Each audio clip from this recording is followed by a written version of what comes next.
Hello, friends. Welcome back to another episode of Enhance.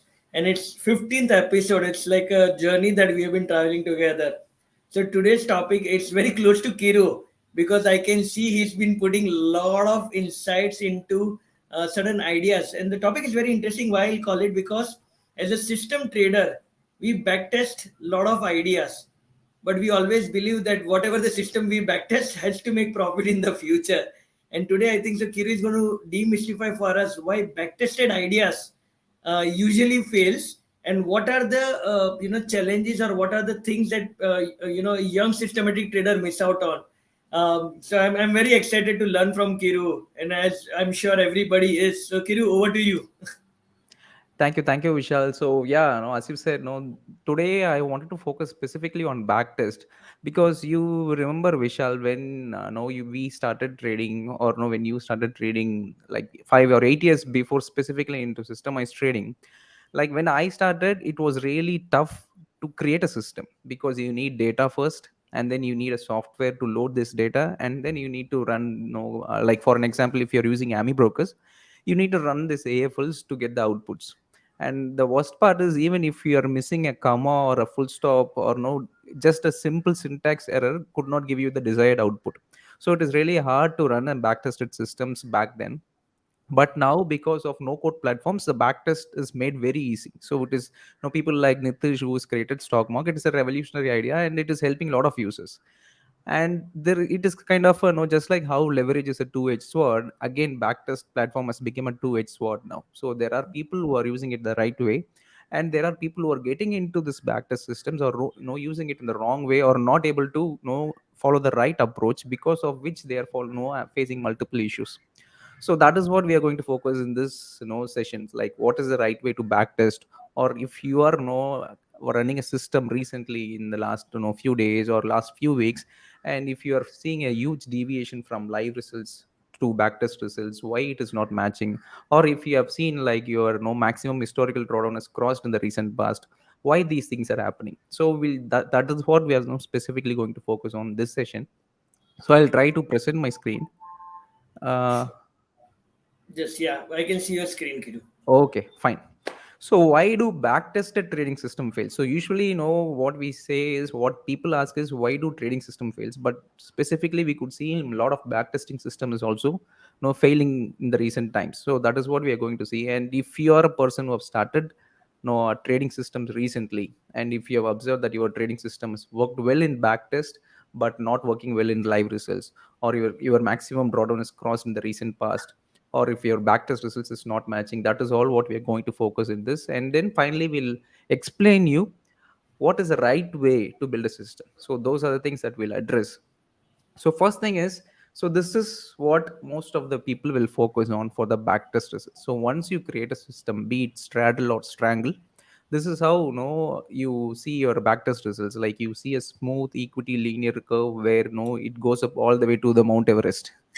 So Kiru, can I get the rules for this strategy? Rules for the strategy is, go to Google and click on the best backtest results. This is what you will get. Okay. So no, but this is not going to be replicated in live because of no market volatility, market regime that keeps changing. Like no, initially it could be give you it could test you a lot of patience. Like you need to have a lot of patience to stick to the system. So initially it is not going to give you the desired results. So it will be flat for some days, and it is not going to work for some days. Sometimes it's going to deviate too much and put you in a huge drawdown. And this is exactly where people will lose faith in their system. And the moment they lose faith in the system and no quit it or tweak it, then that is when the system starts performing well. So live results is not so as easy as backtest results. So before I approach, or before I explain what is the right way to backtest, so I have a question for you, Ishal. Mm. What is the first trading system that you used? You remember? So is it a trick question or it is out of syllabus question? No, just normal. So it is not a trick question, Okay. just normal approach. Yes, I think so. Just wanted to know the approach. Yes, so I think so. The first backtest and first live trading system I took it was intraday mean reversion stocks strategies that I think so I put it out on a lot of kind of platform education platform, Right. which was like on LearnApp and few other ones. So it was my first proper, back tested and live executed system. Okay, okay. And no, in last 2 years or last 3 years, I don't not sure when this 920 straddle got traction among a lot of users. But if you go back and see 5 years or 6 years before, I'm not sure exactly, maybe in 2014, I guess. So Hmm. that is when I started getting into systems trading, and there was one system which was very, very popular back then, and that you call it as super trend. So that Yeah, was not done. So it was actually available in international markets, but I guess a market called Rajendran who made it available to Rajendran. public. And So, no, I remember going to his site every single minute, and no, because he has loaded his super trend chart for Nifty and Bank Nifty, which gets auto refresh every 5 minutes. yeah. So I was the first time I saw it, it was like super easy for me because instead of relying on calls, there is the system which tells you exactly buy signal and sell signal. You just have to buy it when the buy appears. You have to sell it when sell appears. So I was very excited seeing that, and that is when I started exploring more about Amy Broker, and then I created a system. So I'll show you what system I created. Then that is before I show and explain that, I'll show you what it is. See, this is the system. It is kind of a Mm. moving average system I created, and I was testing for for S Bank, I think. And that gave me, okay, usually when you're trading with a moving average or trying to develop a system, you will see, okay, 50 100 crossover or 20 25 crossover. There are multiple crossovers, but then there is an optimization tool in Ami Broker available where you can directly run an optimization that is going to give you the best moving average number. So based on Right. that, I saw, okay, 35 is the best moving average number for no S Bank.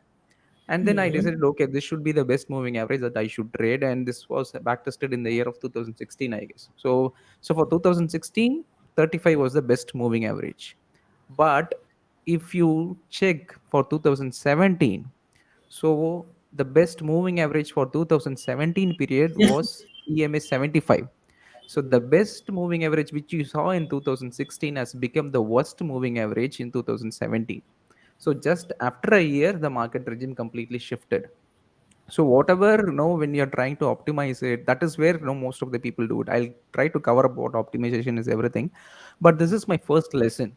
Okay, so when you're trying to create a system, initially you do all the data crunching work. We want the best backtest results, as we saw in the first example. We need the really good equity curve line, but because of that, we dig deep in the data and try to put that overall results into that data to get the desired output. So because of that, the best results has turned into a worst result. The best parameter turns into a worst parameter for the next year. Hmm. So this was my huge learning. And then now, when people talk about 920 straddle and a lot of this time-based straddles or strangles, the first thing that they don't do is in sample and out sample. So you don't really, so people, they'll get an idea. Okay, 25% stop loss or 50% stop loss.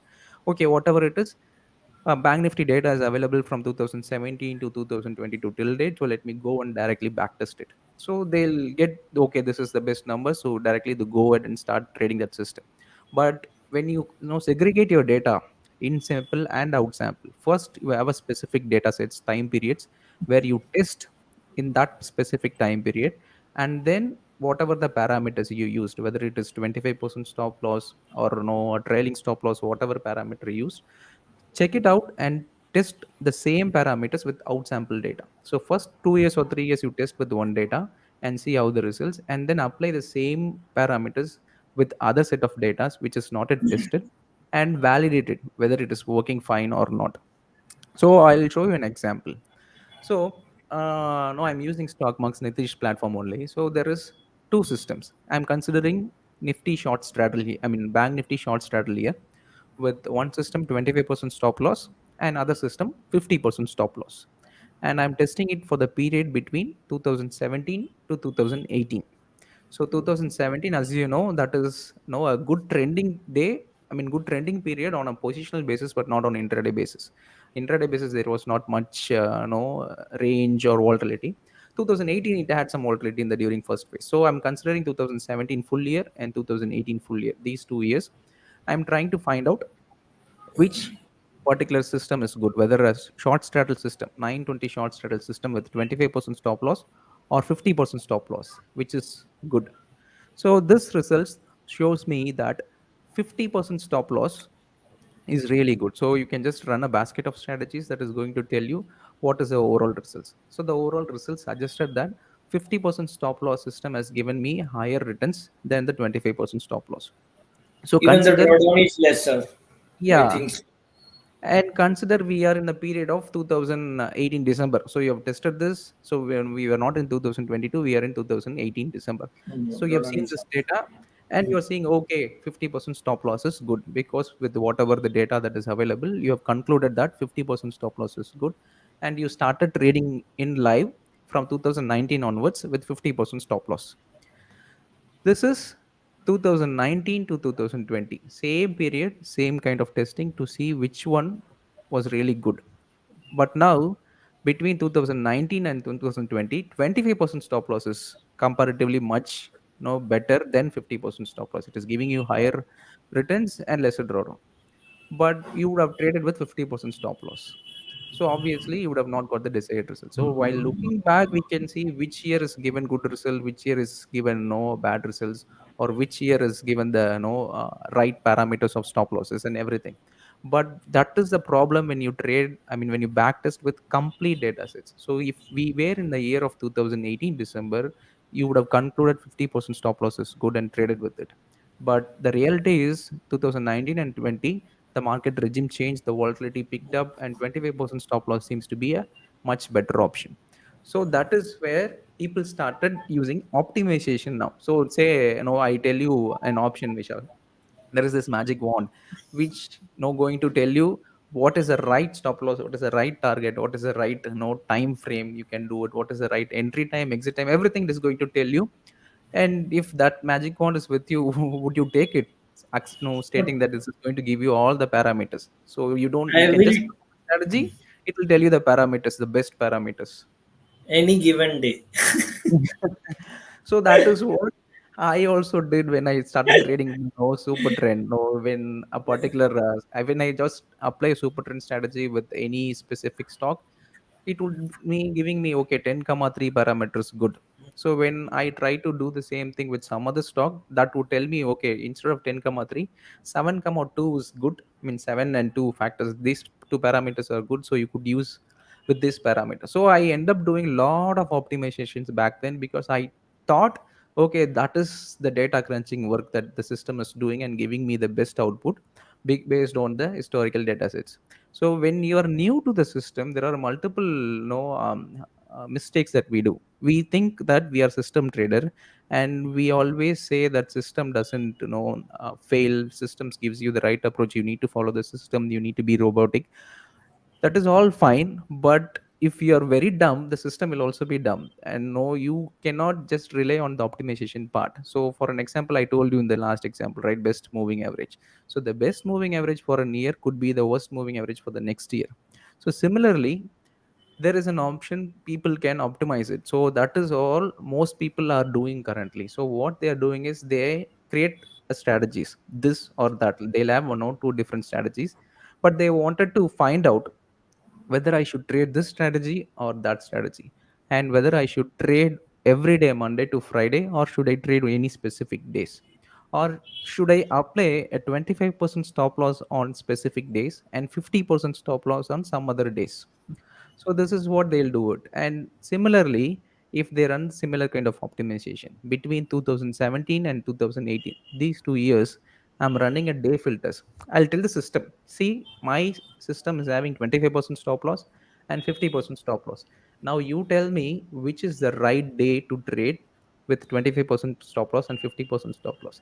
Within fraction of seconds, it is going to analyze and tell you. So this is what the system is told.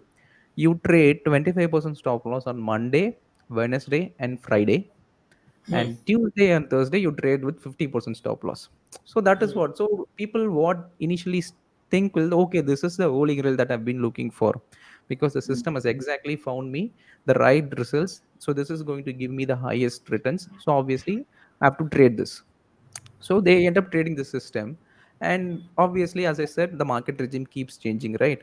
So now 2019 and 2020, when I'm running the same thing, the system data has completely changed. Now if you see, almost every day, Monday Wednesday, Thursday, Friday, you run with 25% stop loss, but only on Tuesday, you run with 50% stop loss. So that So is Kiru, what the यहाँ system. पे there is one thing I think in your previous slide you said Tuesday and Thursday. Here it is Thursday is in 25. Maybe some minor Yeah, or it is thing that because I the missed out. year changed. So last time we were Oh, oh, okay, checking okay, with okay, okay, okay, okay, 2017, okay, 18. okay. So when we were testing with 2017 and 18, it was giving this result where Sure. 50% stop loss is Tuesday and Thursday.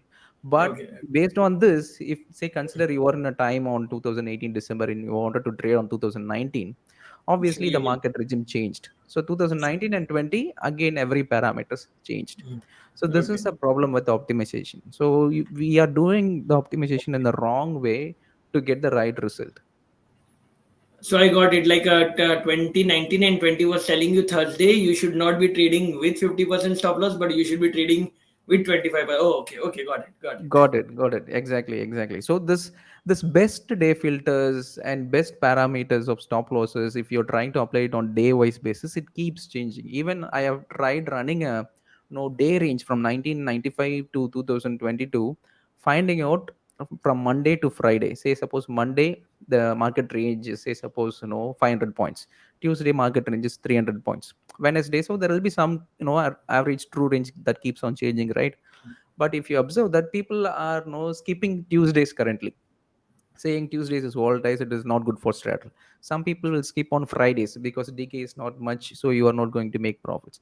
So based on the historical data sets that they have observed recently, but if I check from 1995 to till date, the best trending days or no the best range bound days keeps on changing. So there are days where Thursdays used to be a trending day, but post weekly expiry Thursday seems to be a non-trending day.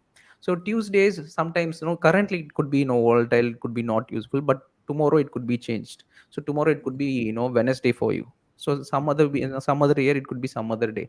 So the best days or the worst days to trade a system keeps changing every year, or no every market regime it keeps changing. So it is better not to use day filters based on the recent data wise or based on the historical data, because it keeps changing and market regime keeps changing.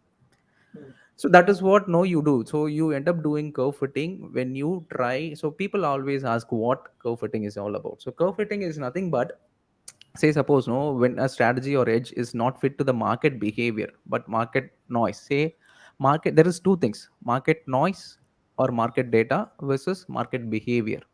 So when we are trying to create a system with platforms like StockMark or with your own historical data sets, you already have an idea inside your head which states that okay, I'm going to test as straddle, I'm going to test as triangle, I'm going to enter this time, I'm going to exit this time. So you have already created an idea or strategy in your head and trying to test that with market data. So based on how the market behaved in the historical past, you have based on that data you're testing it out and then you are getting the desired result. But what you should have actually done is you should check it, the market behavior, and accordingly you should create a system. So I'll tell you the difference between this market behavior and market data. You are able to see this chart, Vishal? Yes, yes, we can see the day Okay, high and day low. this is a normal random day chart, a 5 minutes chart of Bank Nifty, where I just marked the yellow line, the day high and the day low. So what we are going to find here is we are going to observe how the market is behaved. So we are just trying to find out what is the day high and day low for Bank Nifty throughout the multiple years. So in order to do this, we are going to track when day high or day low is formed at what time, whether the day high is formed at 9:30 or whether the day low is formed at 10 o'clock. So what time exactly the day high or day low has been created for the last 20 or 10 years. So I ran an Excel analysis and I'm trying to figure out. I'll just find out 5 minutes time frame first, and then I'll just find out what is the high for the day. So the 5 minutes when you're running an intraday chart, say suppose at 10 o'clock, if the market is trending, 10 o'clock there will be a high, and again 11 o'clock there will be a new high, again 12 o'clock there will be a new high if it is keep on trending. So we are going to track the day high which is created every 5 minutes, and the next column it will show me the EOD data, like by end of the day what is the day high value. So we have two values. Say suppose market started at 29,000, and it was uptrend and ended at 30,000. So my day high is 30,000, but the high during the intraday time frame keeps changing, right? So it keeps changing. By maybe 315 or 320, it would have formed the day high. So Okay. my Excel analysis would tell me, okay, for this day, for probably on 7th October, Friday, the day high was formed at 3:20 p.m. So now I have the data, what is the day high and what time it formed. So likewise, I'm running this data for multiple years, trying to create, find out when day high and day low was formed at what time. So based on this, the data suggested that out of no more than 2500 days which we have tested, so almost 836 days day I was formed in the first 30 minutes itself. So during the first half and the last half, the maximum number of times the day high is created, so whether during the initial first 30 minutes or during the last 30 minutes. Similarly, So this will be end of day high or end of day low. yeah, right. So for an example, if market gapped up, so Hmm. obviously the day I would have been formed at the initial beginning itself, 9:50. And because then the market most cap. of the time after gap up it starts declining and keeps at a Got some it. high. Similarly, for the day low, the initial 30 minutes. So initial 30 minutes has been a very crucial for both the day high and day low, where maximum number of times the day high and day low was created during the first 30 minutes. And again, the last 30 minutes also it formed a a crucial pattern where it created day low on the last 30 minutes also. This is what market behavior is. You are not having any strategy in your mind, you just wanted to observe how the market behaves throughout the day, and you just have an idea, okay, let me find out where day high is formed or where day low is formed. Accordingly, you have been running an analysis and it gets you data. So now the final observation is, okay, mark the maximum trending moves is occurring during the initial first half and the last half, the first 30 minutes and the last 30 minutes. Or even you can, if you extend it to 1 hour, it could be 9:15 to 10:15, and then 2:15 to 3:15. So the first 1 hour and the last 1 hour gives you a trending moves. So after 10:15 to 2:15, probably between this time frame, the markets are staying in a range bound, or markets are not making day high or day low, Hmm. because it is observed in the past. We have observed, we are not running any strategy here, we are just observing the market pattern here, which clearly states markets day high and day low is formed from the first hour and the last hour, and in between it is mostly range bound, so it is not making any movements at all during these time frames. So now you create a strategy based on this market behavior.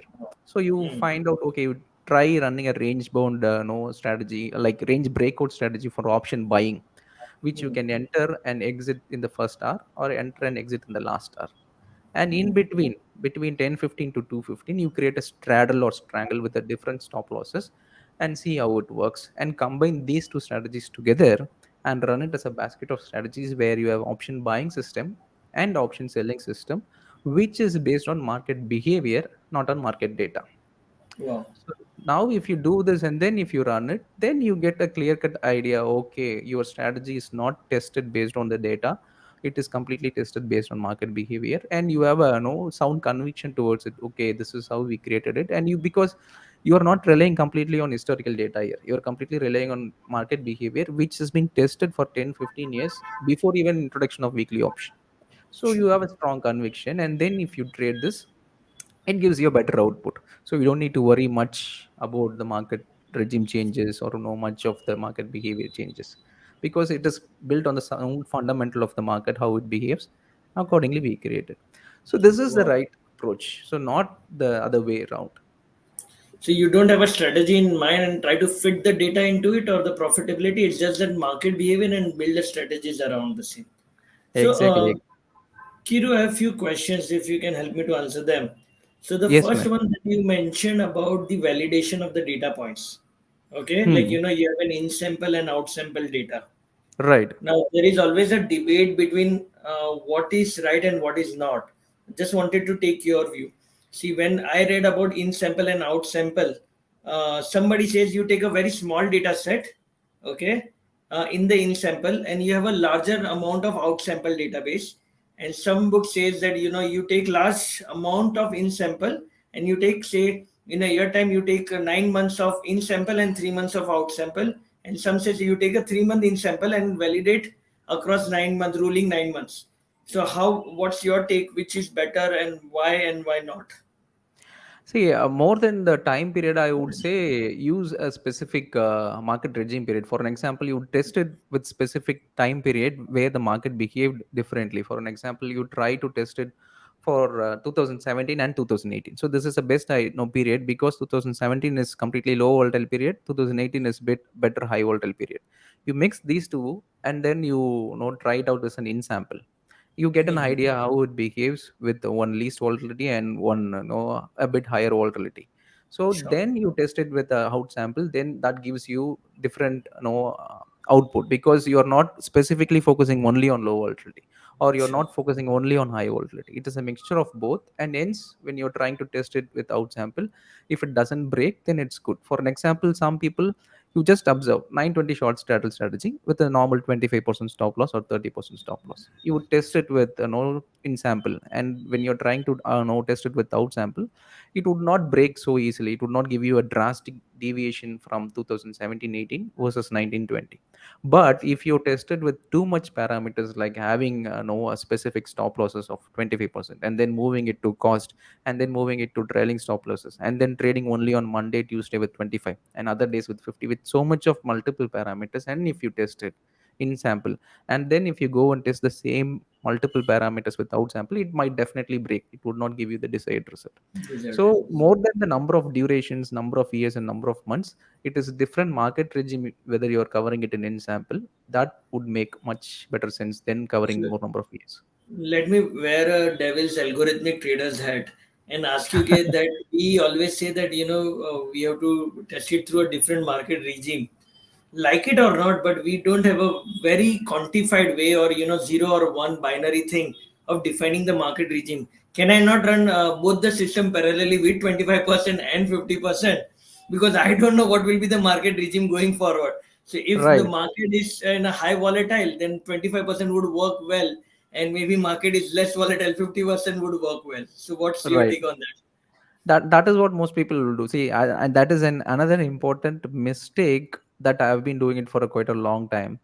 Okay. When I'm trying to develop a strategy, see, where say suppose I created a super trend strategy, and that is giving you a good result. For an example, you created an X strategy and that is giving you a good result, and now you wanted to create an uncorrelated strategy, as you Mhm. said, which can handle both market regimes. So now my automatically my subconscious mind will say, okay, create an uncorrelated strategy, fine, but the base will still be super trend. It will not be some other indicator. So when you're creating a 920 short strategy, fine, 25% stop loss. Now my base, automatically my mind will say, okay, create an uncorrelated strategy, but what the uncorrelated strategy will be, same 50% stop loss or 11 o'clock time interval or something else. But we need to completely come out of this 920 and create a system altogether which is not completely based on what we have created earlier. But that is really really tough to come out of that phase, because whatever we created, we'll try to create something else, but the base idea will stick to still be the same one which you created as a first system. So when you're trying to handle multiple market regimes, it's completely stop altogether what you have created as a first system, and fresh completely come up with fresh new idea and create something else which is altogether different from what you have created. If you do that, then no, it can easily handle multiple market regimes than just using a different stop losses. Another question, when you talked about super trend, okay, and say one index gave you 7,3 as the best parameter Mhm. for a stock like ITC, maybe 10,1 would give you the best result. Okay, so my question to you is like what you just did was figuring out what is the inherent nature of, like, day of high of the day, low of the day, in the what hours it has been made. Similarly, would not the stock also have their inherent characteristics, and the indicators are based on that, are giving you a good idea of what the characteristic of the stock is, and you build a strategy on that?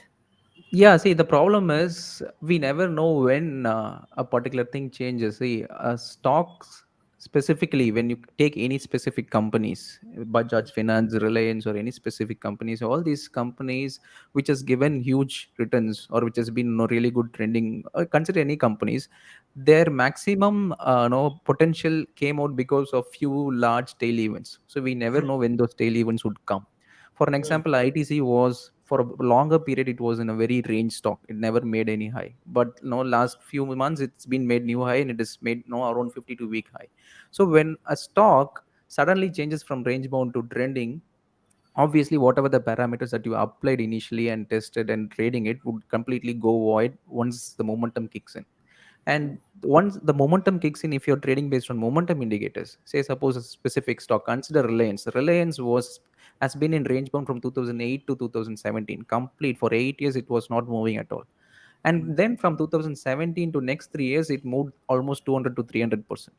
So we never know when the trending, the shift of range bound to trending to range bound would occur, and that completely relies on a lot of fundamental factors or completely based on multiple news factors of that specific stock. So that is why it is really really hard to come out and tell you, okay, ITC you trade this strategy, or Tata Steel you trade this strategy. That we can say based on historical data sets, but we never know when that specific trend is going to change. When that changed, then your system would completely collapse. So that is why you should have a ranking mechanism to trade a specific a stocks portfolio. So instead of having a fixed basket of stocks, have some ranking mechanism. If you're trading a momentum based strategy, have a ranking mechanism. Or if you're following a trend following strategy, having a momentum ranking system, and rank based on 1 to 10 how fast the system has moved, or how fast the stock has moved, and accordingly you rank it and pick those top 3 or 4 stocks and then trade it. If you do that, then you're not fitting your systems with a fixed basket of stocks, because this ranking keeps changing based on market movements. So you'll be in a safer hands than having a fixed stocks portfolio. makes so much sense. Thanks a lot, Kiru. I think so. And guys, me and Kiru are working very hard to get these things to you. So I think so. Itna to banta, you have to like, share, and subscribe with your groups. And if you like it, so I encourage you, because we keep on doing something. And while talking to Kiru, I have got a brilliant idea. Let's see if I can pull it off. Maybe it is a big surprise. If I can pull that off, that would be awesome for the next week. But please, guys, this is something that we've been putting out. So thanks, Kiru. Thanks for sharing all this insight on the optimization and why backtested system does not work in the future. Thank you so much, guys, for your time. So I just wanted to keep it short within 30 minutes so that I could cover important points. Hope I covered it. If you guys have any specific questions on whatever things that we covered today, please post it in the comment section. We'll address it. Next week, we'll come up with some other session. Next week, it's with Vishal's and he has to come up with some other topic. So see you guys next week. Thank you. Then I would suggest, like, put it on the comment section, like what are the topics that you want us to cover, so that will also give us a lot of insights of what you guys are looking for, and we will try to see if that falls in our strength what we do, and we can definitely cover on that.